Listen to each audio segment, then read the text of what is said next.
Salut Fulgence, pour commencer, comment vas-tu? Ouais, salut, ça va et toi? Ça va, on se confine, en ce moment la France est en confinement, le rugby est à l'arrêt total. Comment tu vis ces journées? Est-ce que tu arrives à t'occuper? Oui, j'ai deux enfants, donc mes journées elles sont pas mal occupées déjà, donc prises par eux. Il faut leur trouver des activités à faire, les occuper, les amuser pour que le temps il passe plus rapidement. Après, j'ai la chance de pouvoir habiter une maison avec un jardin, donc je jardine, on range, je continue à faire un peu de sport, essayer de m'entretenir de mon côté avec le matériel que j'ai à la maison. Donc voilà, on essaye de s'occuper au mieux. Ça fait un mois que le pays est confiné. J'imagine que tu commences à avoir envie de retrouver les terrains de rugby là. Oui, après, la question, c'est de savoir quand est-ce qu'on va les retrouver exactement, les terrains. Et, apparemment, c'est pas pour tout de suite. Donc, voilà, il va falloir prendre son mal en patience. Mais c'est une situation un peu particulière pour nous. Connaître une telle coupure dans une saison et peut-être une fin de saison, c'est quelque chose d'inédit. Et voilà, il faut essayer de gérer tout ça. Ces dernières semaines, les personnels soignants, les transporteurs routiers et les vendeurs en agroalimentaire travaillent toujours, hein, ils sont toujours d'activité. Est-ce que tu as un message à leur adresser, et notamment aux personnels soignants qui sont là pour aider les malades? Mais comme tout le monde, tous ceux qui nous permettent de pouvoir continuer à vivre normalement, en quelque sorte, à pouvoir s'alimenter, à nous soigner. On les remercie, on pense fort à eux et voilà, on est fiers et très reconnaissants surtout. Oui, c'est sûr qu'on est fiers et très reconnaissants, et puis on espère surtout que tout va vite rentrer dans l'ordre et que, voilà, même au niveau du sport, que tout reprenne assez rapidement. Oui, on espère que ça, Même si la reprise sera un ça peu revienne compliquée. normalement, mais bon, Hmm, voilà, ça va être un peu long. Ça va être un peu c'est long ça. avant une reprise totale. Alors pour ceux qui te connaissent pas forcément bien, on va parler un peu de ton parcours de rugbyman. Donc à l'âge de 3 ans, t'es arrivé au nord de Montpellier, à Saint-Jean de C'est Cuculles. ça C'est tes parents qui exactement. t'ont Ouais. envoyé là dans une famille d'accueil française. Ouais. T'as fait tes premiers pas dans le rugby à 15 à l'âge de 6 ans, dans l'école de rugby du Ouais. Pic Saint-Loup aux côtés d'un certain François Trenduc.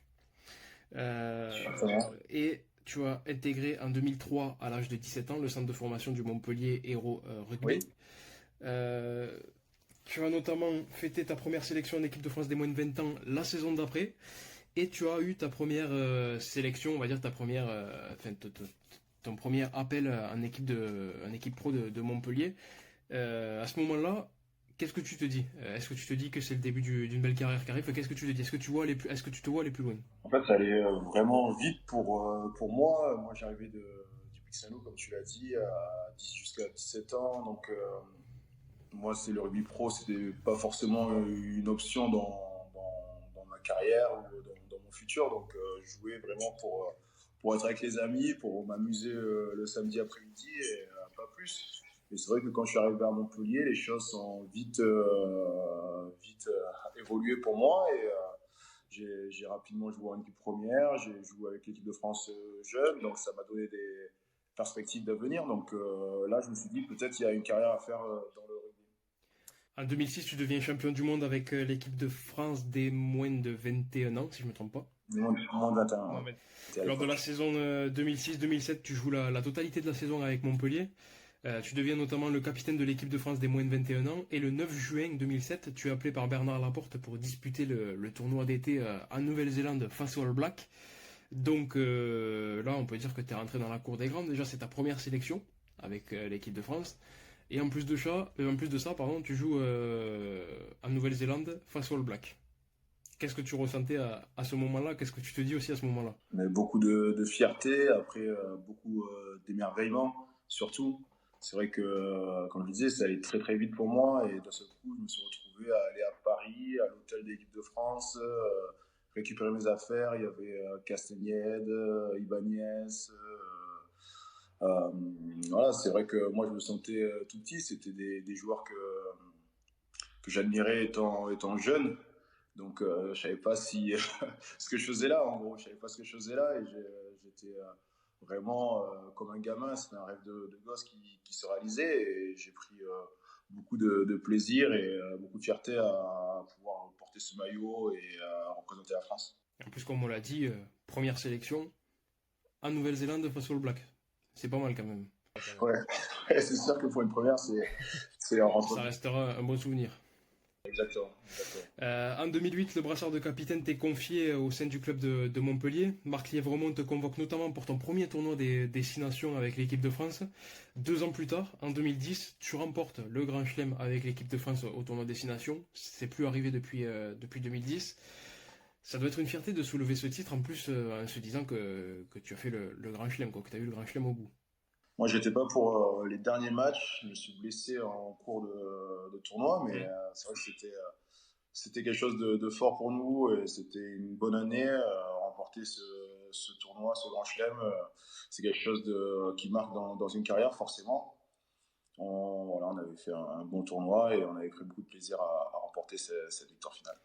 La saison 2010-2011, c'est une consécration pour toi. Montpellier s'offre une place en finale de top 14 face à Toulouse. Bon, malheureusement, 15-10 pour Toulouse, vous vous êtes incliné au Stade de France. Perdu, ouais. Incliné. Tu as failli ne pas disputer cette rencontre à cause d'une fracture à la main droite. Si je me trompe pas, c'était bien ça, hein. C'est ça, ouais. Mais comme on dit, rien n'arrête le soldat Fufu, donc il était bien présent. D'ailleurs, les supporters du MHR te surnommaient Capitaine Courage. C'est ça, hein? Ouais, après, c'est à la fin de la demi-finale, en fait. Je n'en étais pas aperçu pendant le match et au retour dans les vestiaires, un peu l'euphorie passée de la victoire. Je regarde ma main, elle avait enflé. Je la montre au kiné, ils m'ont regardé un peu, voilà, un peu suspicieux et je me suis dit que ça sentait pas bon. Et quand on a fait les analyses le lundi, il y avait une fracture. Mm. Donc du coup, moi, je ne me voyais pas jouer cette finale et avec le staff médical de l'époque, on a tout fait en sorte pour que je puisse la jouer. Et c'est vrai que toute la semaine, je me suis pas entraîné, j'avais un gros plâtre, je mettais ma main dans la glace à longueur de journée, je regardais mes coéquipiers s'entraîner sans moi et je me demandais si j'allais pouvoir jouer cette finale.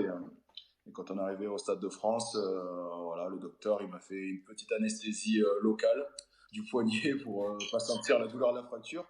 Ouais. On m'a bien strappé et j'ai testé dans le vestiaire en faisant des pompes, voir si j'avais des douleurs ou pas, et j'ai dit feu, et voilà, ça a tenu ce que ça a En plus, pour jouer une finale de top 14, bon. tenu. Exactement. Donc, quelques mois plus tard, tu participes à la Coupe du Monde 2011. L'équipe de France termine vice-championne du monde. Elle s'incline 8-7 face aux All Blacks. À quelques mois d'intervalle, tu connais 2 échecs en finale. Mentalement, comment tu l'as ressenti ça? Ça doit mettre un petit coup au mental quand même. Ouais, c'est vrai que ça aurait pu être une saison En fantastique, pleine. pleine, avec champion de France et champion du monde, mais voilà, c'était le destin, c'était pas, voilà, ça s'est pas joué à beaucoup à chaque fois, mais c'est 2 défaites. Donc oui, c'était plein de déceptions encore aujourd'hui, mais après on se dit quand même que le chemin parcouru était beau et que voilà, donc on garde ça en tête et on repart vite de l'avant. La saison qui suit le mondial est un peu compliquée pour toi. Tu te blesses aux côtes 3 semaines après le début de la saison. Un coup dur pour le MHR et pour Fabien Galtier qui a même dit on ne peut pas se passer de Fufu, c'est un joueur rare, on ne peut pas se passer de lui. Ça doit faire quand même chaud au cœur de recevoir un tel message, un message de son entraîneur quand on se blesse. Ça doit faire du bien. Oui, c'est toujours, ça fait toujours plaisir d'avoir le soutien de son entraîneur et voilà, d'avoir des compliments de sa part. Donc oui, oui, ça fait du bien, c'est quelque chose de touchant. D'ailleurs, tu es toujours en contact avec Fabien Galtier ou plus trop? Non, non, mais Non. quand on se voit, on discute. Après, non, je suis pas forcément en contact avec Fabien. De Fabien Galtier, donc on en parle depuis tout à l'heure, donc il est devenu le sélectionneur des Bleus. Comment tu évaluerais les performances de l'équipe de France depuis qu'il était à la tête? Plutôt heureux des performances d'équipe de France. C'est vrai qu'il y a la jeunesse et l'enthousiasme. On a vu voilà, des matchs intéressants avec des qualités dans cette équipe. Voilà, on est un peu déçu de ne pas avoir eu la fin de ce tournoi, mais on se dit il y a des belles choses qui ont été faites et on a vite envie de revoir cette équipe de France à l'œuvre. Ouais, bon, malheureusement, il y a eu la défaite en Écosse lors du dernier match, et puis bon, l'Irlande qui s'est pas joué, qui devrait se jouer d'ailleurs en fin Ouais, d'année normalement. apparemment. Hmm. Ils racontent aussi peuvent caler la date, hein. Alors, comment tu évaluerais tes dernières saisons avec Montpellier? Dernière saison, avec Montpellier, oui, on essaie de toujours de progresser, personnellement aussi. On a connu encore un échec en finale, malheureusement, mais on a aussi connu un titre en Coupe d'Europe, en Challenge. Mm. Voilà, c'est un club qui est très jeune, qui a une petite histoire, mais qui a envie de réussir et de gravir les échelons. Et on y travaille tous pour ça, et moi le premier aussi. Donc voilà. Pour l'instant, déçu de ne pas pouvoir accrocher un titre de champion de France, mais pourquoi pas dans les années à venir. Ça va arriver vite.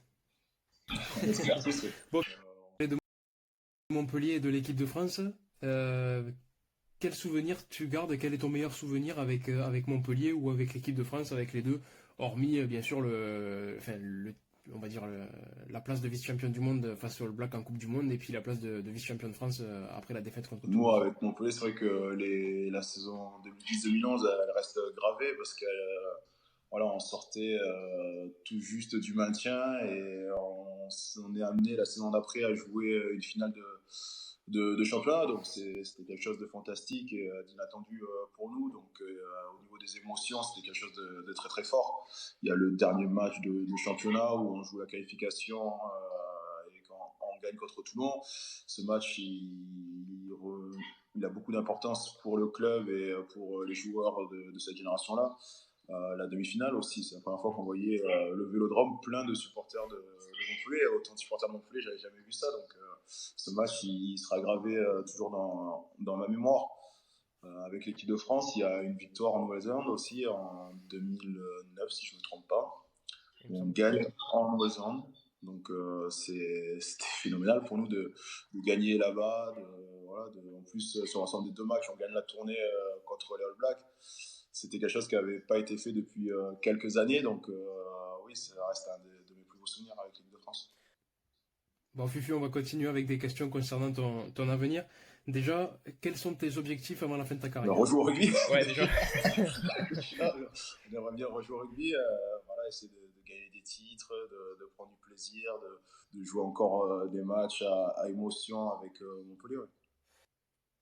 Et est-ce que tu as déjà réfléchi à tes projets d'après-carrière? Est-ce que tu as des plans précis pour Oui, aujourd'hui j'ai commencé à y réfléchir déjà depuis un an et demi, à essayer de monter un projet. J'ai suivi une formation la saison dernière qui s'est terminée en septembre. J'ai validé mon diplôme, donc là je suis très content de ça. Là je continue, je fais une formation en anglais et une formation en informatique dans le but de ma reconversion. Donc voilà, j'essaie de préparer un peu avec quelques petites formations à structurer mon après-carrière. Bon ben Fufu, merci pour cet entretien, merci pour cette interview. Avec plaisir. C'était un plaisir de pouvoir la faire à Avec tes côtés. plaisir. Et puis j'espère que le rugby va bientôt reprendre avec Montpellier. On espère aussi, ouais. Et je te souhaite le meilleur pour la suite de ta carrière. Et Merci, c'est gentil. voilà, merci à toi Fufu. Allez, merci. Ciao.